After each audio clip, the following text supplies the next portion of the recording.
Hi friends, welcome to my channel. ఇప్పుడు నేను చదివి వినిపించబోయే చందమామ కథ పేరు కాపలా దయ్యం.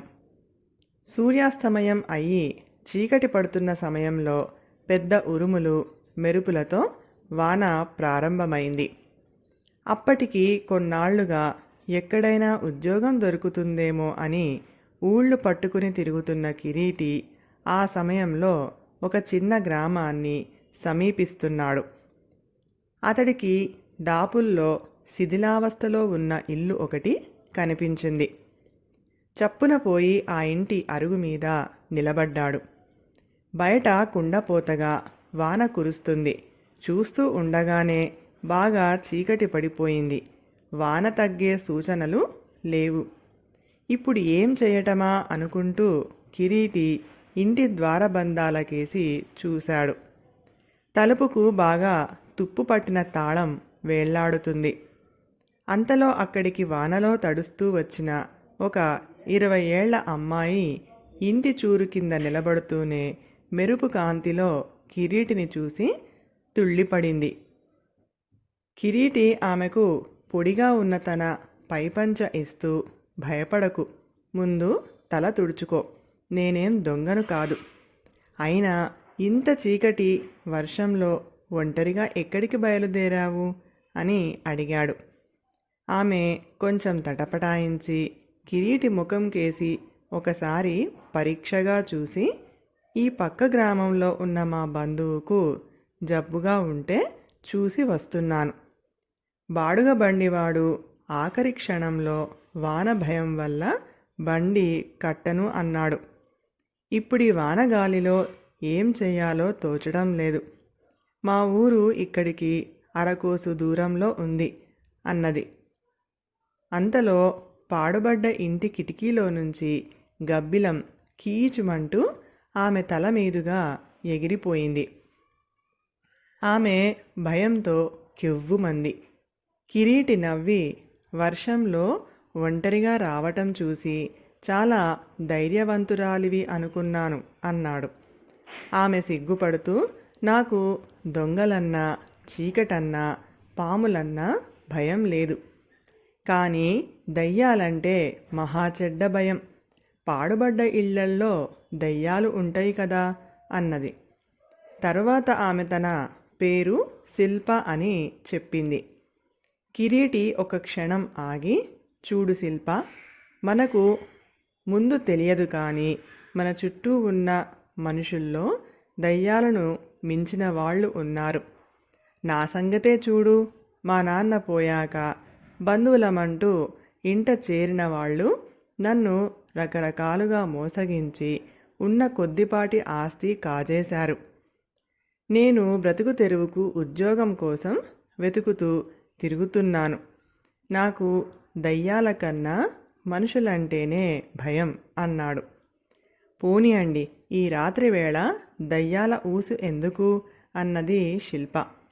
వర్షం తగ్గే సూచనలు లేకపోవటంతో కిరీటి, ఇక మనం ఈ రాత్రికి ఈ ఇంట్లోనే తల దాచుకోక తప్పదు అని తుప్పు పట్టిన తాళాన్ని గట్టిగా లాగాడు. అది చేతిలోకి ఊడి వచ్చింది. అంతలో లోపల నుంచి, ఎవరు వాళ్ళు? నేను దయ్యాన్ని, జాగ్రత్త, లోపలికి రాకండి అన్న కేక వినిపించింది. శిల్ప వణికిపోతూ కిరీటి చెయ్యి పట్టుకుని, వర్షం అయితే అయ్యింది, పారిపోదాం రండి అన్నది. కిరీటి ఆ మాటలు వినిపించుకోకుండా కాలితో తలుపును గట్టిగా తన్నాడు. అది విరిగి దబీమని వెనక్కు పడిపోయింది. అతడు చీకటిలోకి చూస్తూ, మేం మనుషులం, దయ్యాలకు దడవని వాళ్ళం అంటూ లోపలికి వెళ్ళాడు. గది మధ్య ఒక ముసలి దయ్యం కూర్చుని ఉంది. అది కిరీటిని, శిల్పను చూస్తూనే, ఎంత ధైర్యం, ఎంత పొగరు, నిలువున చీలేస్తా అన్నది.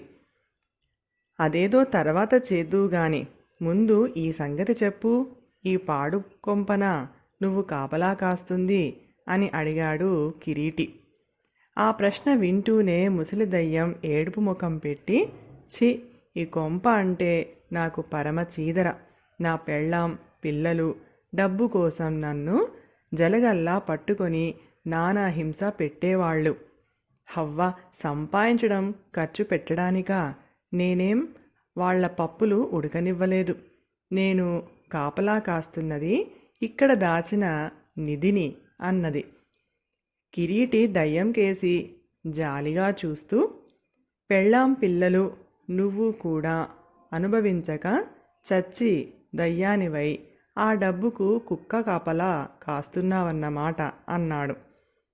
ముసలి దయ్యం కొంతసేపు ఆలోచనలో పడింది. ఏళ్ల తరబడిగా అక్కడ కాపలా కూర్చోవడం దానికి విసుగనిపిస్తుంది. అది గది మధ్య ఒక చోట తవ్వి పెట్టెనొకదాన్ని పైకి తీసి మూత తెరుస్తూ, ఈ డబ్బంతా నువ్వు తీసుకో, నాకు ఈ కాపలా బాధ తప్పుతుంది అన్నది. కిరీటి పెట్టెలోని నాణాలు కొన్ని తీసుకొని చూసి, నువ్వు చచ్చిపోయి చాలా పెద్ద కాలమే అయినట్టుంది. ఇప్పుడు ఈ రాగి సత్తు నాణాలు చెల్లవు అన్నాడు. అయ్యో అలాగా అంటూ దయ్యం పెద్దగా మూలిగింది. ఆ మరుక్షణం దానికి గబ్బిలం ఆకారం వచ్చింది. అది కీచుమంటూ పెట్టెలోని నాణాల మీద ఒకసారి వాలి తుర్రుమంటూ బయటికి ఎగిరిపోయింది. కిరీటి పెట్టెను దయ్యం తవ్విన గుంటలో పడవేసి గట్టిగా చేతులు దులుపుకుంటూ శిల్పకేసి చూశాడు. శిల్ప ఆశ్చర్యంగా, అబ్బా మీరెంత ధైర్యవంతులండి అంది. నా ధైర్యానికేం గాని, ఈ రాత్రికి మనం ఇక్కడ కాలం గడపక తప్పదు అన్నాడు కిరీటి. ఇద్దరూ గదిని సాధ్యమైనంతలో శుభ్రం చేసుకొని నిద్రపోయారు. తెల్లవారి కిరీటి నిద్ర లేచేసరికి శిల్ప అరుగు మీద నిలబడి రాత్రి గాలివాన దెబ్బకు విరిగిపడిన చెట్లకేసి చూస్తున్నది. చాలా పెద్ద గాలివానే అన్నమాట. రాత్రి మనకు ఈ దయ్యం కొంప దొరకడం అదృష్టం అన్నాడు కిరీటి. మీకు మరొక అదృష్టం ఎదురు అవ్వబోతుంది. మా నాన్న దగ్గర మీకు ఉద్యోగం ఇప్పిస్తాను. అయితే అందుకు చిన్న కథ ఒకటి కల్పిస్తాను. రాత్రి వర్షంలో దొంగలు నా నగలు కాజేయాలని చూస్తుంటే మీరు రక్షించారని చెబుతాను అన్నది శిల్ప. కిరీటి ఏమీ మాట్లాడకుండా తల ఊపి ఊరుకున్నాడు. తర్వాత వాళ్ళు బయలుదేరి శిల్ప ఊరు చేరేసరికి మధ్యాహ్నం అయ్యింది. చుట్టూ పళ్ళ చెట్లు, రకరకాల పూల మొక్కలు ఉన్న శిల్ప వాళ్ళ పెద్ద డాబా ఇల్లు చూడగానే కిరీటి వాళ్ళు చాలా ఆస్తిపరులని గ్రహించాడు. శిల్ప తండ్రి ఆమెను చూస్తూనే, క్షేమంగా వచ్చావా తల్లి? నువ్వు ఇల్లు చేరలేదన్న బెంగతో నాకు రాత్రి నిద్రే రాలేదు అన్నాడు. శిల్ప తండ్రికి కిరీటిని చూపుతూ తాను కల్పించిన కట్టుకథ చెప్పి, ఈయన చేసిన సహాయానికి నువ్వేదన్నా ఉద్యోగం ఇవ్వాలి నాన్న అన్నది. ఉద్యోగమా? ఒక్క ఉద్యోగం ఇచ్చినంత మాత్రాన నా రుణం తీరుతుందా అంటూ శిల్ప తండ్రి కిరీటి 2 చేతులు పట్టుకున్నాడు. కిరీటి ఆయనతో, క్షమించండి, మీ అమ్మాయి చెప్పింది నిజం కాదు. నేనే దొంగల బారి నుంచి ఆమెను ఏమీ రక్షించలేదు. ఎంత నిరుద్యోగినైనా అబద్ధాలు చెప్పి ఉద్యోగం సంపాదించటం నాకు నచ్చదు అన్నాడు. శిల్ప తండ్రి కూతురికేసి అయోమయంగా చూశాడు. శిల్ప నవ్వి జరిగినది అంతా తండ్రికి చెప్పి, ఆ మధ్య కొంతకాలంగా నా పెళ్లి ప్రయత్నాలు చేస్తున్నావు కదా, ఈయన నాకు నచ్చాడు. అయితే మనిషి మనస్తత్వం ఎలాంటిదో తెలుసుకునే అందుకు చిన్న నాటకం ఆడాను. అబద్ధాలు ఆడి సంపాదించే ఉద్యోగం ఇష్టం లేదు అన్నాడంటే ఆయన నిజాయితీ తెలుస్తూనే ఉంది అన్నది. శిల్ప తండ్రి ఎంతో సంతోషపడిపోతూ కిరీటికేసి ఒకసారి చూసి భార్యను పిలుచుకుని వచ్చేందుకు గబగబా ఇంట్లోకి వెళ్ళాడు. కిరీటి శిల్పితో, మీ అంతస్తుకి నేను తగిన వాణ్ణి కాను, మరొకసారి ఆలోచించుకో అన్నాడు. శిల్ప చిరుకోపంగా, ఇక్కడ అంతస్తులు అంతస్తుల గొడవలు తేకండి. మీ ధైర్యం, నిజాయితీ నాకు నచ్చాయి. ఒకవేళ నేను మీకు నచ్చకపోతే ఆ మాట చెప్పేయండి అన్నది. ఆస్తిపాస్తులు పోయి నిరుద్యోగిగా ఊళ్ళు పట్టుకుని తిరగటం మేలే అయ్యింది. అలా కాకపోతే నీలాంటి మంచి భార్య నాకు ఎక్కడ దొరికేది అన్నాడు కిరీటి.